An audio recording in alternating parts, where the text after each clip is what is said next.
नमस्कार। स्वागत है आपका एक फिर से एक नए वीडियो के अंदर।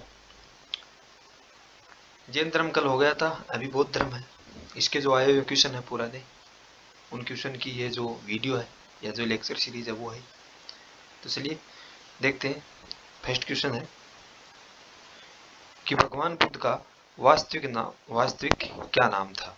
ये राजस्थान पुलिस कांस्टेबल 2020 के अंदर ये क्वेश्चन आया हुआ है और इसका जो राइट आंसर है वो क्या हो जाएगा, सिद्धार्थ, यानी 2 नंबर। व्याख्या देखते हैं इसकी कि बौद्ध धर्म के संस्थापक महात्मा बुद्ध का जन्म 563 ईस्वी पूर्व में कपिलवस्तु के लुम्बिनी ग्राम में हुआ। इनके पिता शाक्य कुल के राजा सुधोधन थे। इनके बचपन का नाम सिद्धार्थ था। इन्होंने बौद्ध धर्म की स्थापना की। इन्हें एशिया का ज्योतिपुंज कहा जाता है। बुद्ध की गृह त्याग की घटना को बौद्ध धर्म में महाविनिष्क्रमण कहा गया है और बुद्ध को ज्ञान प्रबोध बोध गया में प्राप्त हुआ था। ज्ञान प्राप्ति के पश्चात भगवान बुद्ध ने अपना प्रथम जो उपदेश है वो सारनाथ में दिया, जिसे धर्म चक्र प्रवर्तन नाम में दिया जाता है। 483 ईस्वी पूर्व में 80 वर्ष की अवस्था में महात्मा बुद्ध ने कुशीनगर में अपना शरीर त्याग दिया। बौद्ध ग्रंथों में इस घटना को महापरिनिर्वाण कहा गया। अगला क्वेश्चन है कि गौतम बुद्ध ने महापरिनिर्वाण कहाँ प्राप्त किया। ये स्कूल व्याख्या इतिहास के अंदर 2020 में क्वेश्चन आया हुआ है और इसका जो राइट आंसर है वो क्या हो जाएगा, कुशीनगर, यानी 3 नंबर हो जाएगा। अगला क्वेश्चन है कि गया संबंधित है भगवान बुद्ध से जहां पर उनको प्रबुद्ध प्राप्त हुआ। ये पीएसआई एग्जाम के अंदर आया हुआ 2011 के अंदर। अगला क्वेश्चन है कि किस स्थान पर भगवान बुद्ध ने अपना पहला उपदेश दिया था। ये राजस्थान पुलिस कांस्टेबल के अंदर ये क्वेश्चन आया हुआ और इसका जो राइट आंसर हो जाएगा वो क्या हो जाएगा, सारनाथ, यानी 3 नंबर। अगला क्वेश्चन है कि बुद्ध किस वंश से संबंधित थे। ये दिल्ली पुलिस कांस्टेबल के अंदर ये क्वेश्चन आया हुआ है 2014 के अंदर और इसका राइट आंसर क्या हो जाएगा, शाक्य। अगला क्वेश्चन है कि भगवान बुद्ध के बारे में कौन सा कथन सही नहीं है। राजस्थान पुलिस कांस्टेबल 2022 के अंदर ये क्वेश्चन आया हुआ है और इसका जो राइट आंसर क्या हो जाएगा, उन्होंने साल वृक्ष के नीचे दिव्य ज्ञान की प्राप्त किया था। ये क्या हो जाएगा, राइट आंसर हो जाएगा, यानी कि ये कथन जो है वो क्या हो जाएगा, ये कथन गलत है। व्याख्या देखते हैं इसकी कि भगवान बुद्ध ने पीपल के वृक्ष के नीचे दिव्य ज्ञान प्राप्त किया था। ये एनसीईआरटी से लिया हुआ क्वेश्चन है। त्रिपिटक ग्रंथ किस ग्रंथ धर्म से संबंधित है। ये आरएस प्री के अंदर 2012 में क्वेश्चन आया हुआ है और इसका राइट आंसर क्या हो जाएगा, बौद्ध। व्याख्या देखते हैं इसकी कि बौद्ध साहित्य को त्रिपिटक कहा जाता है। यह पाली भाषा में रचित है। ये त्रिपिटक, सुत्त पिटक, विनय पिटक एवं अभिधम पिटक के नाम से जाने जाते हैं। अगला क्वेश्चन है कि गौतम बुद्ध की शिक्षाओं का संकलन किस बौद्ध ग्रंथ में किया गया है। ये फर्स्ट ग्रेड के अंदर ये question, sorry second grade SST के अंदर ये क्वेश्चन आया हुआ है और इसका जो राइट आंसर क्या हो जाएगा, शुद्ध पिटक। देखिए व्याख्या देखते हैं इसकी कि त्रिपिटक बौद्ध ग्रंथों में सर्वाधिक महत्वपूर्ण है। बुद्ध की मृत्यु के बाद उनकी शिक्षाओं को संकलित कर 3 भागों में बांटा गया। इन्हीं को त्रिपिटक कहते हैं और ये है विनय पिटक। संपादन उपाली था इसका। यह ग्रंथ अनुशासनात्मक उपदेशों का संकलन है। संघ में रहने वाले बौद्ध भिक्षुओं के लिए बनाए गए नियम विनय पिटक में मिलते हैं। संघ में पुरुष और स्त्रियों के रहने की अलग अलग व्यवस्था थी। शुद्ध पिटक, इसका संपादन आनंद। बुद्ध के धार्मिक विचारों एवं वचनों का संग्रह, इसे बौद्ध धर्म का इंसाइक्लोपीडिया कहते हैं। यह तीनों पिटकों में सर्वाधिक बड़ा है। अगला है अभिधम पिटक, संपादन मोगलीपुत्ती से।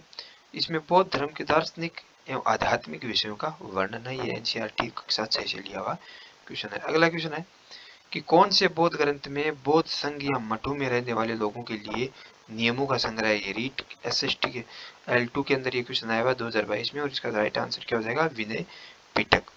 अगला क्वेश्चन है कि निम्नलिखित में से कौन सा कथन सही नहीं है। कॉलेज लेक्चरर के अंदर आया हुआ क्वेश्चन है और इसका जो राइट आंसर क्या हो जाएगा कि विनय पिटक में बुद्ध की शिक्षाओं में अंतर्निहित दार्शनिक अवधारणाओं का संकलन, यानी कि ये राइट आंसर है। अगला क्वेश्चन है कि संघ में पुरुषों और स्त्रियों के रहने की अलग अलग व्यवस्था थी। यह हमें किस त्रिपिटक से पता चलता है। ये रीट 2022 के अंदर ये क्वेश्चन आया हुआ और इसका राइट आंसर क्या हो जाएगा, विनय पिटक। अगला क्वेश्चन है कि महायान संप्रदाय का सर्वाधिक महत्वपूर्ण दार्शनिक ग्रंथ है। ये स्कूल व्याख्या के अंदर ये क्वेश्चन आया हुआ 2020 में और इसका राइट आंसर क्या हो जाएगा, प्रज्ञापारमिता।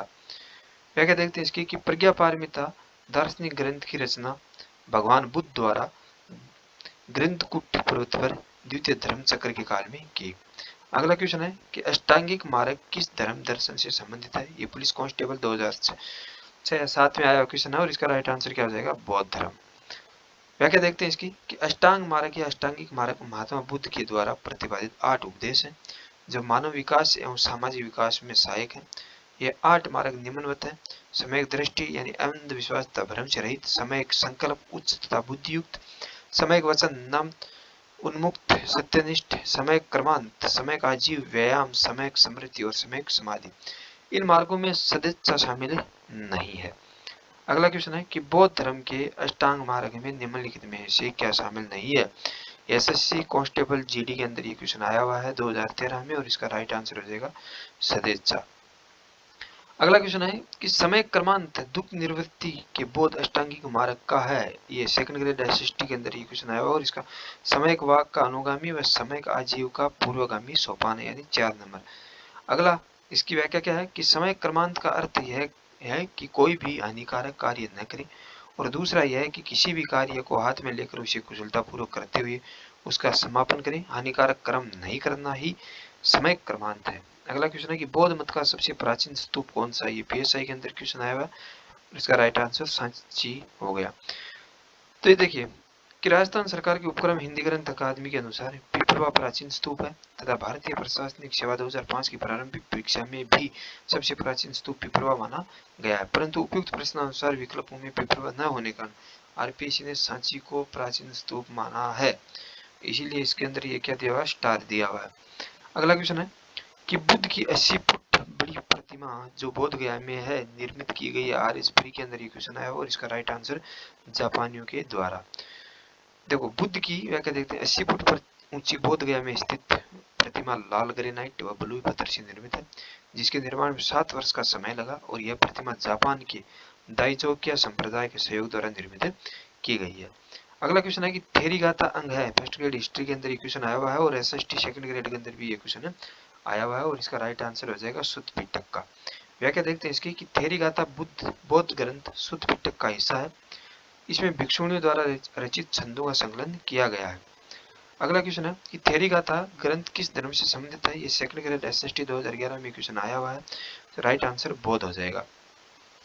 देखो थेरीगाता के संबंध में कौन सा कथन सत्य है? यह सुत्त पिटक का हिस्सा है। इसमें भिक्षुणियों द्वारा रचित छंदों का संकलन किया गया है। यह विनय पिटक का हिस्सा है। इसमें महिलाओं के सामाजिक और आध्यात्मिक अनुभवों के बारे में अंतर्दृष्टि मिलती है। यह रीट के अंदर ये क्वेश्चन आया हुआ और इसका राइट आंसर क्या हो जाएगा? 2 नंबर हो जाएगा, यानी 1, 2 और 3 सॉरी 4। ओके अगला क्वेश्चन है कि 4 आर्य सत्यों के अनुसार ऐसा नहीं है कि ये सेकंड ग्रेड एसएसटी के अंदर क्वेश्चन आया हुआ है कि दुख शाश्वत है। ठीक है, राइट आंसर क्या हो जाएगा? 2 नंबर। व्याख्या देखते हैं इसकी कि महात्मा बुद्ध ने 4 आर्य सत्य दुख का कारण, दुख निरोध मार्ग और मध्यम मार्ग का प्रतिपादन किया। अगला क्वेश्चन है कि निम्नलिखित में से कौन सी शिक्षा बौद्ध सिद्धांतों में सम्मिलित नहीं है? सेकंड ग्रेड एसएसटी के अंदर ये क्वेश्चन आया हुआ है और इसका जो राइट आंसर है क्या हो जाएगा? पंच अणुव्रत। व्याख्या देखते हैं इसकी कि बौद्ध धर्म की प्रमुख शिक्षाएं 4 आर्य सत्य, अष्टांगिक मार्ग, 10 शील, प्रतीत समुद्रवाद, 12 निदान, अहिंसा, पुनर्जन्म, कर्म आदि है। अगला क्वेश्चन है कि भारत में पहले जिस मानव प्रतिमाओं को पूजा गया था वह थी आरएसपी के अंदर ये क्वेश्चन आया हुआ है और इसका राइट आंसर क्या हो जाएगा? यानी बुद्ध की। व्याख्या देखते हैं इसकी कि भारत में सबसे पहले बुद्ध की प्रतिमाओं की पूजा की गई। बौद्ध धर्म के महायान शाखा के अनुयायियों ने सर्वप्रथम बुद्ध पर मूर्तियां स्थापित करके उनकी पूजा प्रारंभ की। अगला क्वेश्चन है कि प्रतीत समुद्रवाद निम्नलिखित में से किस धार्मिक संप्रदाय का आधारभूत सिद्धांत है? सेकंड ग्रेड एसएसटी 2012 में क्वेश्चन आया हुआ है और इसका जो राइट आंसर है वो क्या हो जाएगा? 3 नंबर, यानी बौद्ध। देखते हैं प्रतीत समुद्रवाद क्या है। तो 12 निदान या कारणवाद इस दर्शन की मान्यता है कि जिस तरह दुख का कारण जन्म है उसी तरह जन्म का कारण कर्म रूपी चक्र है। बौद्ध दर्शन में निरातमवाद व क्षणभंगुरवाद भी महत्वपूर्ण है। यह पाली भाषा में पठित समुद्रवाद कहलाता है। इसका अर्थ है संसार की सभी वस्तुएं किसी न किसी कारण से उत्पन्न हुई है। प्रतीत यानी इसके होने से समुद्रवाद यह उत्पन्न होता है। अगला क्वेश्चन है कि योगाचार दर्शन संप्रदाय संबंधित है। इसका जो राइट आंसर है क्या हो जाएगा? महायान। हेडमास्टर के अंदर ये क्वेश्चन आया हुआ है। अगला क्वेश्चन है कि महायान यानी बड़ी सवारी इस मत के लोग सुधारवादी थे। इन सुधारवादियों का नेता नागार्जुन था। और इसी ने इस संप्रदाय की नींव डाली। इस संप्रदाय के दो भाग हैं, विज्ञानवाद यानी योगेश्वर प्रवर्तक मैत्रेयनाथ और शून्यवाद यानी माध्यमिक प्रवर्तक नागार्जुन। अगला क्वेश्चन है कि निम्नलिखित 4 स्थानों में हुई बौद्ध संगीतियों का सही क्रम क्या है। ये पब्लिक रिलेशन ऑफिसर ऑफिस 2019 के अंदर ये क्वेश्चन आया हुआ है और इसका जो राइट आंसर क्या हो जाएगा, यानी 2, 3 पाटलिपुत्र, सॉरी वैशाली, पाटलिपुत्र, कुंडलग्राम, यानी 4 नंबर कूट का सही उत्तर करना है इसमें। देखो, प्रथम बौद्ध संगीति बुद्ध की मृत्यु के तत्काल बाद मगध नरेश अजातशत्रु के कार्यकाल में राजगीर अथवा राजगृह स्थित सप्तपर्णी गुफा में संपन्न हुई थी। द्वितीय बौद्ध संगीति का आयोजक कालाशोक के शासनकाल में बुद्ध की मृत्यु के 100 वर्ष बाद वैशाली में किया गया। तृतीय बौद्ध संगीति मौर्य सम्राट अशोक के शासनकाल में पाटलिपुत्र में हुई थी। मोगलीपुत्र इसके अध्यक्ष थे। चतुर्थ बौद्ध संगीति कनिष्क के शासनकाल में कुंडलबंध कश्मीर में संपन्न हुई। इसकी अध्यक्षता वसुमित्र एवं उपाध्यक्षता अशोक ने की। इसमें हीनयान और महायान संप्रदाय का जन्म हुआ। अशोक के शासनकाल में तृतीय बौद्ध परिषद का आयोजन कहाँ हुआ था? पुलिस कांस्टेबल 2022 के अंदर क्वेश्चन आया हुआ और इसका राइट आंसर क्या हो जाएगा? पाटलिपुत्र। अगला क्वेश्चन है कि किस बौद्ध संगीति के उपरांत महायान संप्रदाय का उत्कर्ष हुआ? सेकंड ग्रेड एसएसटी 2017 में क्वेश्चन आया हुआ और इसका राइट आंसर चतुर्थ हो जाएगा। अगला क्वेश्चन है किस शासक के काल में चतुर्थ बौद्ध संगीति का आयोजन कश्मीर में हुआ? आरएसपी 2010 में आया हुआ क्वेश्चन है और इसका राइट आंसर क्या हो जाएगा? कनिष्क। अगला क्वेश्चन है कि निम्नलिखित में से कौन सा कथन सत्य नहीं है? कॉलेज लेक्चर हिस्ट्री 2016 के अंदर क्वेश्चन आया हुआ, यानी स्थिरवाद जैनों का एक प्रमुख एक संप्रदाय है, यानी ये राइट आंसर हो जाएगा। वैसे ये गलत है लेकिन राइट आंसर हो जाएगा। हीनयान या थेरवाद या स्थिरवाद बौद्ध धर्म की 2 प्रमुख शाखाओं में से एक है। दूसरी शाखा का नाम क्या है? महायान है। अगला क्वेश्चन है कि बुद्ध को बुद्धिमान एवं करुणा का सागर किस में वर्णित किया गया? दिल्ली पुलिस कांस्टेबल के अंदर आया हुआ है और इसका जो राइट आंसर क्या हो जाएगा? The light of Asia. ठीक है, व्याख्या देखते हैं इसकी कि the light of Asia the great renunciation को सब टाइटल दिया गया। सर एडविन अर्नोल्ड की एक पुस्तक है। पुस्तक का पहला संस्करण जुलाई 1879 में लंदन में प्रकाशित हुआ था। एक कथा कविता के रूप में पुस्तक राजकुमार गौतम बुद्ध के जीवन और समय का वर्णन करने का प्रयास करती है, जो आत्मज्ञान प्राप्त करने के बाद बुद्धिमान एवं करुणा का सागर बन गए। अगला क्वेश्चन है कि निम्नलिखित में से कौन सा बौद्ध स्मारक धरणीकोट का महाचैत्य भी कहलाता है? फर्स्ट ग्रेड हिस्ट्री 2016 के अंदर क्वेश्चन आया हुआ और इसका राइट आंसर क्या हो जाएगा? अमरावती स्तूप।